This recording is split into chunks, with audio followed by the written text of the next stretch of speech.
একবার সুলাইমান আলাইহিসসালামের জামানায় সুলাইমান আলাইহিসসালামের সাথে তার মন্ত্রী বসেছিল।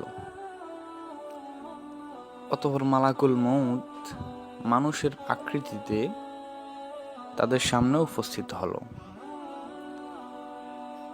মালাকুল মউত অর্থাৎ আজরাইল আলাইহিস সালাম মন্ত্রী সাহেবের দিকে কেন যেন রাগ হয়ে তাকিয়ে আছেন। তো কিছুক্ষণ পর উনি চলে গেল।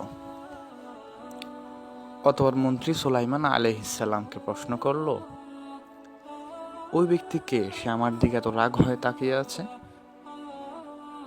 সুলাইমান আলাইহিসসালাম বলল, উনি মালাকুল মউত। হয়তো তোমার জীবনের শেষ পর্যায়ে, যার কারণে তোমাকে দিক নির্দেশনা দিচ্ছে। অতঃপর মন্ত্রী সুলাইমান আলাইহিসসালামকে বলল, আমাকে আপনি এমন এক জায়গায় পাঠিয়ে দিন যে জায়গায় গেলে মৃত্যু আমাকে আর গ্রাস করতে পারবে না।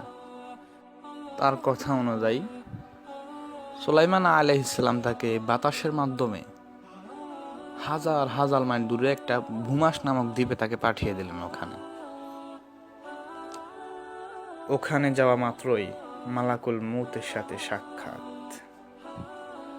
সাথে সাথে মন্ত্রী সাহেবের যান কবজ করে নিয়ে গেল। অতঃপর মালাকুল মউত একদিন সুলাইমান আলাইহিসসালামের কাছে এসে বলল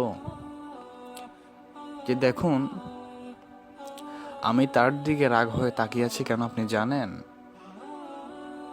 তার হাতে সময় ছিল মাত্র 2 ঘন্টা, অথচ তার মৃত্যু হবে ভূমাস নামক দ্বীপে হাজার হাজার মাইল দূরে। এটা কিভাবে সম্ভব? কিন্তু আল্লাহ পাকের হুকুম, তাকে যেভাবে হোক না কেন ওখানে যেতে হয়েছে। এই ঘটনা থেকে আমরা একটা বিষয় শিক্ষা গ্রহণ করতে পারি, আমরা যেখানেই থাকি না কেন মৃত্যু আমাদের পাকড়াও করবেই। তবে তার মৃত্যু সুন্দর হবে যে দুনিয়াতে নেক আমল করেছে,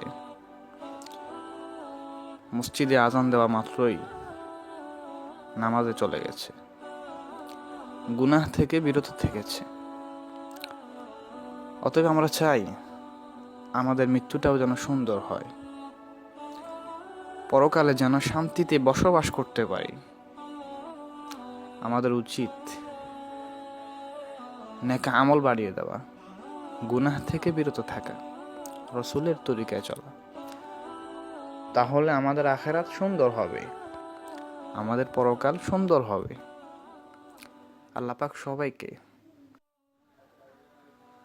আল্লাহর হুকুম, রসুলের তরিকা অনুযায়ী চলার তৌফিক দান করুক।